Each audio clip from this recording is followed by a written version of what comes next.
اب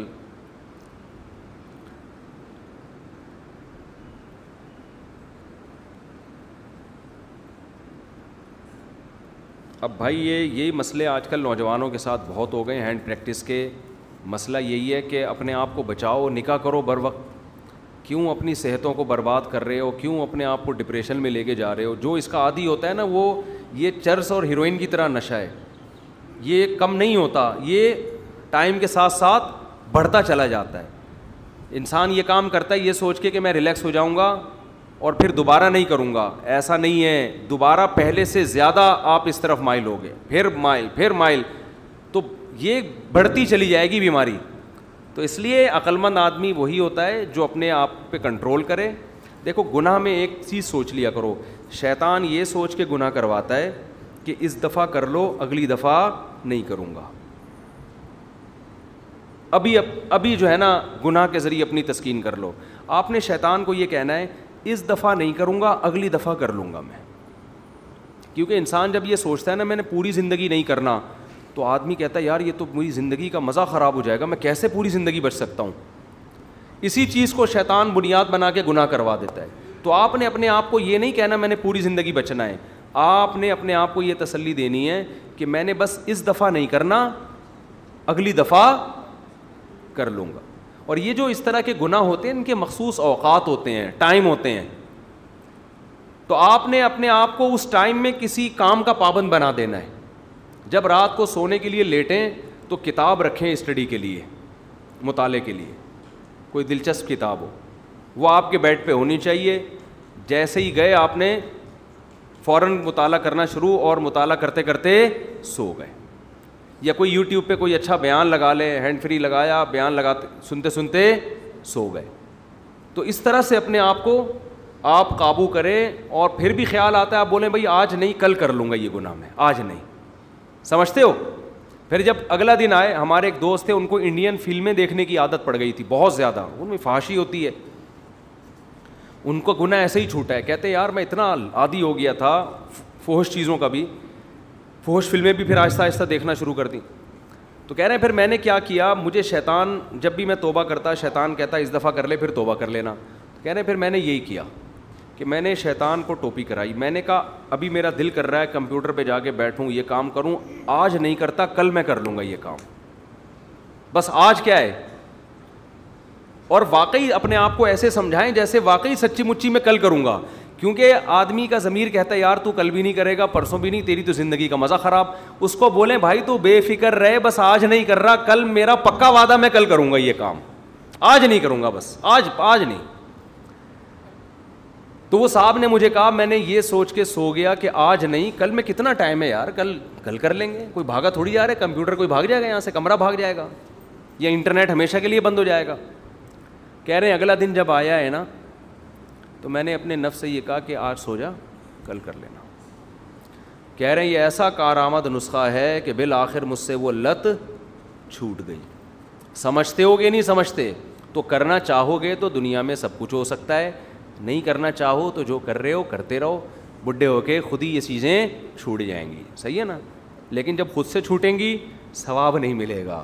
ثواب اس وقت ملتا ہے کہ جب طاقت ہو گناہ کی اور انسان اپنے نفس پہ کنٹرول کر لے. اور ایک اور بات آخری کہ پھر بھی اگر گناہ ہو جائے تو توبہ بھی کرو اور کوئی سزا بھی رکھو اپنے لیے, روزے کی صورت میں یا صدقے کی صورت میں یا نوافل کی صورت میں کوئی سزا اپنے لیے متعین کرو. اس میں سب سے اچھی سزا روزہ رکھنا ہوتا ہے. بعض لوگ کہتے ہیں روزہ رکھ کے پھر ہم سے ہو جاتا ہے گناہ, کوئی بات نہیں, گناہ ہو گیا ایک اور رکھ لو. بار بار اگر گناہ ہو رہا ہے تو بار بار سزا بھی تو دو نا پھر اپنے آپ کو. مایوس نہ ہو کہ یار میں سزا بھی دے رہا ہوں, توبہ بھی کر رہا ہوں, نسخے بھی استعمال کر رہا ہوں, پھر بھی گناہ ہو رہا ہے. ابے تو لڑتا رہے آرام سے بیٹھ کے, ٹھیک ہے نا, تو فائٹ کرتا رہے. اسی فائٹ میں تیری جان چلی جائے بخشش کا چانس ہے, لیکن فائٹ کرنا چھوڑ دی اور گناہ کے سامنے ہتھیار ڈال دیے, اب بخشش کے چانسز بہت کم ہو جائیں گے. سمجھتے ہو؟ لڑتے رہو گناہ سے, لڑتے رہو, کبھی وہ آپ کو دبا لے, کبھی آپ نے شیطان کو پٹخ دیا. حضرت مجذوب رحمۃ اللہ علیہ کا بڑا اچھا شعر ہے نا کہ نہ چت کر سکے نفس کے پہلواں کو, یعنی ہمارا جو نفس ہے نا, ہماری جو دلی خواہشات ہے یہ پہلوان ہے, اگر تو اس کو پچھاڑ نہیں سکتا تو یوں ہاتھ پاؤں بھی ڈھیلے نہ ڈالے, پہلوان کو آپ پچھاڑ نہیں سکتے تو یہ تھوڑی کہ یوں کر کے اس کے سامنے جا کے کھڑے ہوئیں گے, سر جہاں مکہ لگانا چاہیں آپ کے سامنے میں حاضر ہوں, یہ میری ناک ہے, یہاں ٹکانا چاہیں تو ناک آپ کے سامنے, اگر گال پہ ٹکانا چاہیں تو یہ گال آپ کے سامنے. ایسا تھوڑی کرتا ہے. ہم نے تو اپنے آپ کو خواہشات کے حوالے ایسے کر دیا ہے کہ خواہشات سے کہا ہے جو گناہ ہم سے آپ کروانا چاہتے ہیں آپ کے لیے خصوصی پیکیج ہے, جو مرضی کروا لو ہم سے, ہم اپنی خواہشات کے خلاف نہیں چلیں گے. ہم نے اپنے آپ کو ایسا بنا دیا ہے.